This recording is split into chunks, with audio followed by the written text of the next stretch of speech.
Hi kids, welcome to your English class. How are you all? I hope you all are doing good and you are excited to begin a new chapter of your book, that is Literary Journeys and English Reader for Class 4 by Brainroot Publications. So children, today we shall start with lesson number 7 and the lesson has the title A Wise Decision. तो आज हम जो chapter कर रहे हैं ये बहुत ही important chapter है। तो आइए पढ़ते हैं। यहाँ हम एक फार्मर यानी किसान की स्टोरी पढ़ेंगे, ठीक है, जिसने पेशवा से भी टक्कर ले ली अपनी खेतों को बचाने के लिए, और कैसे वो इंटेलिजेंस यूज़ करके पेशवा को कन्विंस करता है कि वो जो कर रहा है वो बिल्कुल सही है। So let's start the story. Have you ever gone through the farms and met a farmer who have ever seen a farmer working in the fields? So, क्या आपने कभी खेतों में चक्कर लगाने के लिए या खेतों में काम करने के लिए गए हैं? क्या आपने किसी किसान को खेतों पर काम करते हुए देखा है? अगर आपने देखा है तो आप रियलाइज़ करेंगे कि किसान कितनी मेहनत करता है अपनी फसल को उगाने के लिए। ऑलराइट, बहुत कड़े परिश्रम के बाद फाइनली फसल पककर तैयार होती है। If yes, share your experience with your friends. The farmers do a lot of hard work in their fields for a better crop production. Let's read a story of one such hard-working farmer and how he truthfully faced the Peshwa and his captain. तो आज हम एक ऐसे ही farmer यानी किसान की कहानी पढ़ेंगे जो कि बहुत ज़्यादा मेहनती है और जिसने मेहनत करके पेशवा बाजीराव का सामना किया, और ना केवल सामना किया, किस तरीके से अपनी समस्या को उनके सामने रखा और किस तरीके से इंटेलिजेंटली उस समस्या से बाहर आया, वो भी हम जानेंगे। So let's start the chapter. Bajirao Peshwa was a great commander of the Maratha army. Once he was returning to his capital after fighting many successful battles. On the way he camped with his army in Malwa. His soldiers were tired and hungry after the long march. They did not have enough food to eat. तो बाजीराव पेशवा के बारे में बहुत से लोग जानते हैं, आप में से भी कई बच्चे जानते हैं। वो मराठा आर्मी के कमांडर इन चीफ थे और काफ़ी ज़्यादा फेमस थे। बहुत कहते हैं ना, बहादुर वॉरियर्स में से वो आते हैं, ठीक है। अब बाजीराव पेशवा एक बार कई सारे युद्ध लड़ के जीत कर वापस लौट रहे थे राजधानी में, और जब वो वापस लौट रहे थे तो पहले यात्रा इतनी इजी नहीं होती थी। पहले एक जगह से दूसरी जगह ट्रैवल करने में कई दिन, हफ्ते या महीने भी लग जाते थे। तो बीच में कई जगहों पे राजा को जो है रुककर रेस्ट करना पड़ता था। पेशवा को भी अपनी आर्मी के साथ एक जगह रुकना पड़ा, ठीक है। उन्होंने क्या किया, उन्होंने मालवा में अपनी जो आर्मी थी, अपनी सेना को रोक दिया और वहीं पे कुछ दिनों के लिए छावनी डाल दी ताकि वो वहाँ रेस्ट कर सकें। लेकिन उनके पास, वो लोग काफ़ी थके हुए थे, युद्ध करने के बाद भूखे भी थे और उनके पास बहुत सारा अनाज बचा हुआ नहीं था। मतलब भूख तो लगी थी लेकिन जितने लोग थे उसके हिसाब से उनके पास अनाज कम था। Bajirao called one of his captains and commanded, "Go with 100 armed soldiers to the countryside, cut corn from the fields and bring it to the camp for our army." उन्होंने अपने कुछ सैनिकों को भेजा और कहा कि जाओ, शहर के बाहर जो गांव हैं वहाँ से बहुत सारे खेत हैं, वहाँ से जो है मक्का यानी कॉर्न काट के ले आओ ताकि हमारे सोल्जर्स को खाने में दिया जा सके। So the captain went to the countryside with 100 armed soldiers. On the way they met a farmer. और जब वो जा रहे थे तब रास्ते में उन्हें एक किसान मिला। The captain said to the farmer, "Take us to the largest field of the corn in the countryside." The farmer obeyed the order of the captain and took his team to the largest cornfield in that area. अब किसान से सैनिक ने कहा कि हमें सबसे बड़े खेत में लेके जाओ। अब किसान ने उनकी बात मान ली और उन्हें सबसे बड़े खेत में लेकर पहुंच गया। The captain was elated to see the cornfield. He ordered his soldiers to cut the crop and put it into the bag. अब जो सैनिक था वो तो खुश हो गया, उसने अपने बाकी सैनिकों को बोला कि जाओ सारे जो कॉर्न हैं वो तोड़ के ले आओ, कट करके भरना शुरू करो। The farmer was shocked to hear the orders of the captain. अब किसान तो चौंक गया, उसे नहीं पता था कि ये लोग खेत को काटने जाएंगे, वो तो घबरा गया। He requested the captain not to cut the field. He said, "Sir, please do not cut this field. I will take you to another field where the crop is ripe and ready." उन्होंने कहा कि सुनिए सुनिए हुजूर, आप इस खेत की फसल को मत काटिए, ये अभी तक तैयार नहीं है। आपको मैं दूसरी जगह ले चलता हूँ, वहाँ की जो खेत है उसकी फसल अच्छे से पक गई है, आप उसे काटिए, उससे आपको फ़ायदा होगा। So the captain and the soldiers went with the farmer to another field which was few miles away. It had ripe and ready corn standing, but the captain was angry to see the farm. He shouted at the farmer in rage, "Why did you make us ride a long distance for this small field? Do you think we are mad?"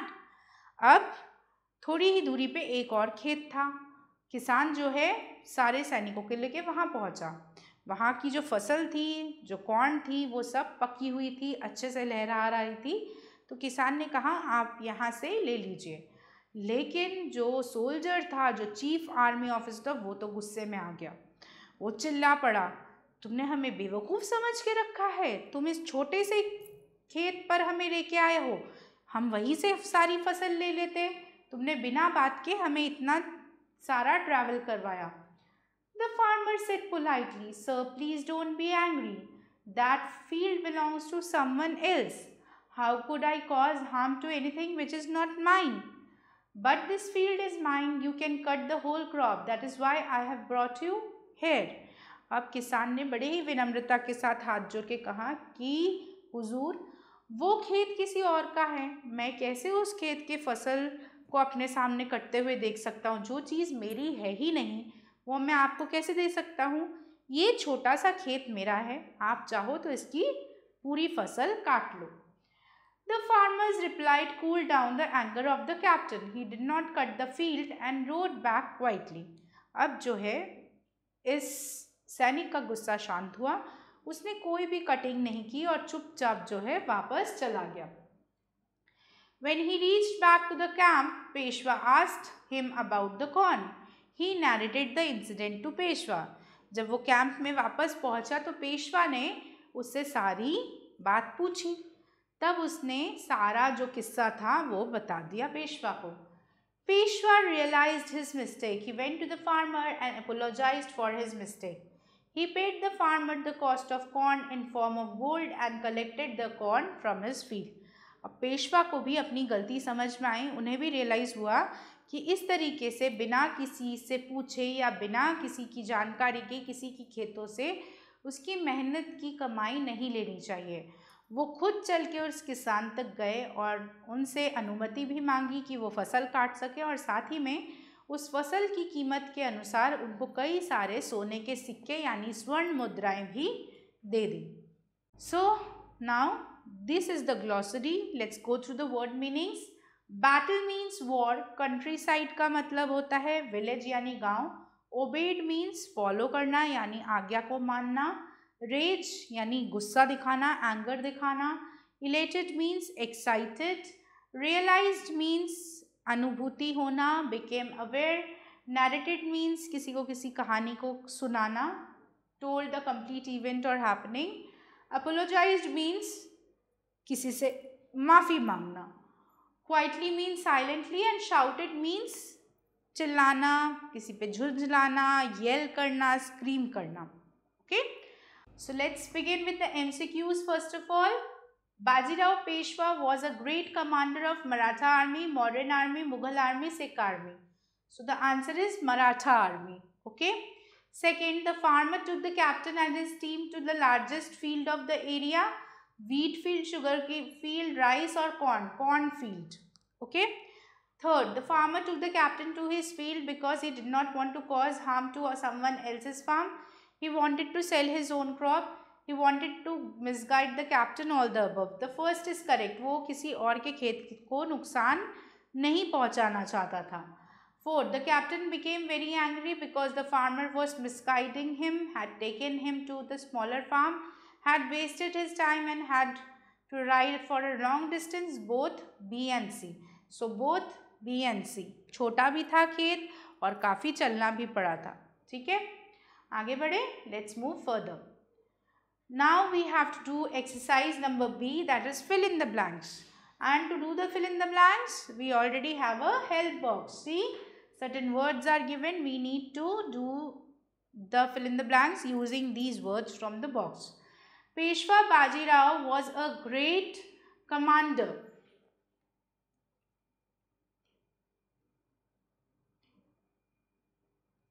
Next, on the way he camped with his army in Malwa. जब वो वापस लौट रहे थे, वो कहाँ रुके? वो मालवा में रुक गए. ठीक है. Bajirao ordered the captain to cut corn. क्या काट के लाने के लिए बोला था? Corn, यानी मक्का, मकई.